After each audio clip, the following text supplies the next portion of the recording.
पश्चिम बंगाल के मुर्शिदाबाद जिले के बेलडांगा में टीएमसी से निलंबित विधायक हुमायूं कबीर ने अयोध्या में बाबरी मस्जिद जैसी मस्जिद बनाने के लिए पत्थर और ईंट रखी, जिसके बाद ये मामला काफी चर्चा में आ गया और रामनगरी अयोध्या के संतों में नाराजगी फैल गई है।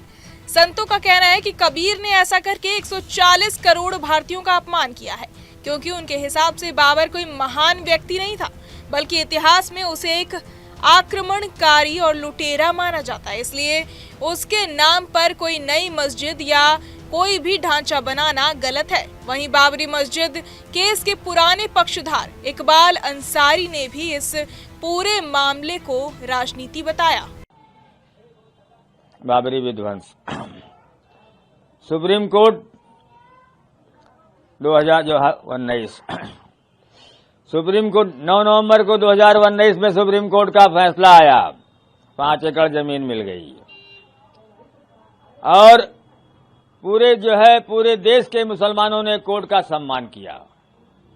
आज जो है बाबरी मस्जिद राम जन्मभूमि का कोई विवाद नहीं रहा। कोर्ट ने फैसला किया, पूरे देश के मुसलमानों ने सम्मान किया, पूरे देश में एक पत्ता नहीं हिला, ये हमारा सबूत है।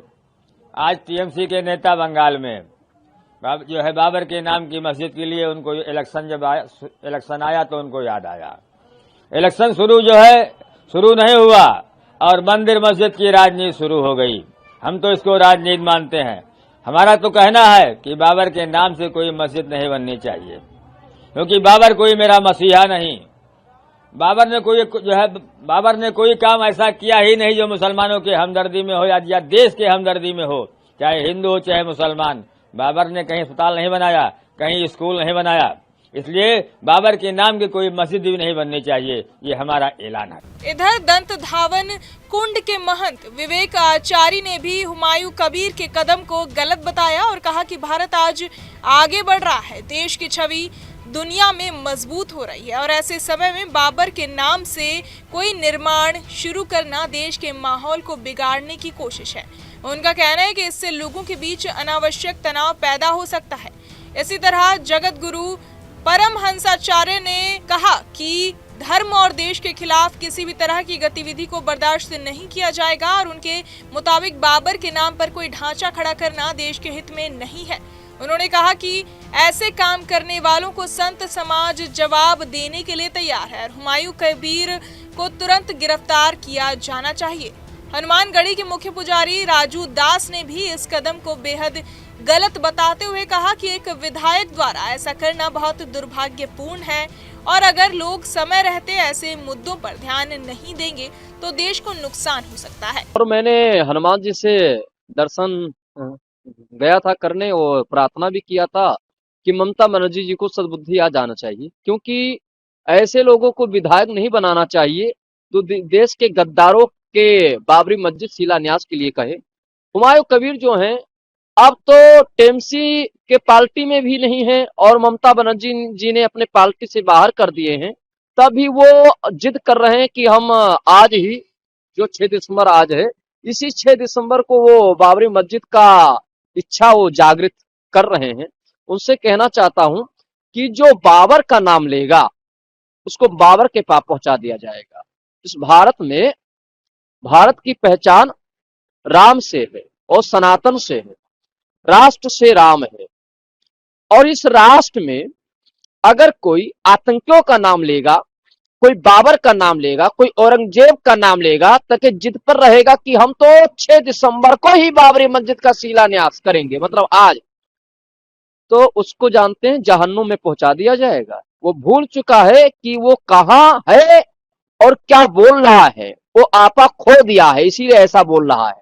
दूसरी बात, हुमायूं कबीर से निवेदन करना चाहता हूं कि अगर मस्जिद बनाना है तो हम सभी साधु संत जितना खर्च लगेगा देंगे, मस्जिद बनाइए, खूब बनाइए, कोई वो नहीं है। स्वतंत्र भारत है, इस भारत में हिंदू मुस्लिम सिख ईसाई सभी का अधिकार है।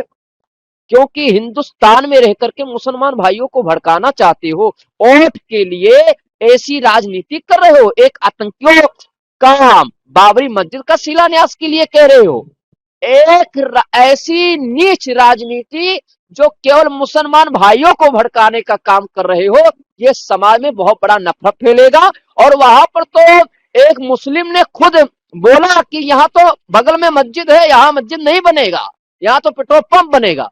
तब भी ऐसे लोग अगर आज के दिन बाबरी मस्जिद का अगर शिलान्यास अगर सोचना मिल गया ना, तो शिलान्यास तो होने नहीं देंगे और उसको जहन्नुम में पहुंचा देंगे। हिंदुस्तान में अगर रहना है तो मुसलमान भाइयों को भड़काना बंद करो, मुसलमान भाइयों को सही शिक्षा दो। आज के समय जो मुसलमान भाई के बच्चे कट्टरपंथी हो रहे हैं, जिहादी हो रहे हैं, इनके लोगों के कारण ही हो रहे हैं।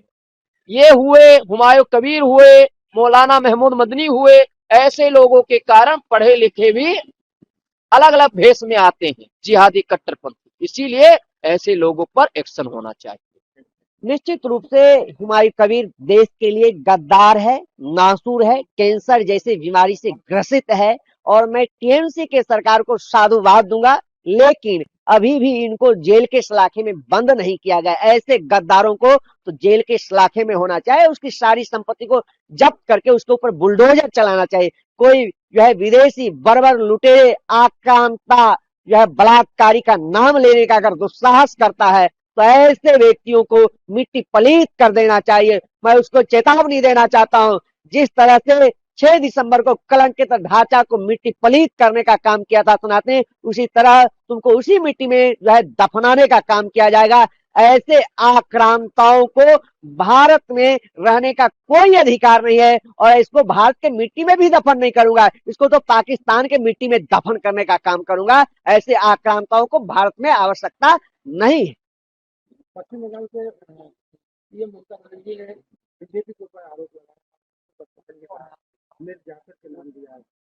देखिए, ये टीएमसी जो है ममता बनर्जी का बयान अत्यंत निंदनीय है, दुखद है। मैं कहूंगा कि आपके सत्ता सरकार है, आप सत्ताधीश हो, क्या ऐसे लुटेरे को आप जेल नहीं भेज सकते? क्या उसके ऊपर आपका हंडर नहीं चल सकता है? जब हिंदू प्रताड़ित होता है, हिंदू पीटे जाते हैं, उस समय आपका क्या दिशा निर्देश रहता है? इस समय ऐसे बर्बर आक्रांताओं का जो है नाम लेना कितना निंदनीय है, कितना दुखद है। हम लोग 6 दिसंबर को जो है स्वर्ण दिवस मनाता हूँ, पराक्रम दिवस मनाता हूँ, विजय दिवस का शंखनाद करने का काम किया था। आप उसको जेल भेजने का काम करो, निराधार किसी के ऊपर जो है इस प्रकार का टिप्पणी करना बंद करो। अपना जो है अपने गिरवान में झांक करके देखो, ऐसे दुराचारी को मिट्टी पलीत करने का काम करो। तो हुमायूं कबीर द्वारा ईंट और पत्थर रखने की ये घटना फिर से मंदिर मस्जिद की राजनीति को सुर्खियों में ले आई है। कई लोग इसे चुनावी राजनीति से जोड़कर देख रहे हैं, जबकि संतों का कहना है कि पुराने विवादों को दोबारा उछालकर देश में अशांति पैदा की जा रही है। पूरा मामला अब धार्मिक, राजनीतिक और सामाजिक चर्चा का विषय बन चुका है और हर पक्ष अपनी अपनी राय रख रहा है। बहरहाल इस पूरे मामले को सुनकर आप क्या कुछ सोचते हैं, हमें कमेंट बॉक्स में जरूर बताएं और बाकी तमाम खबरों के लिए सब्सक्राइब करें न्यूज़ नेशन।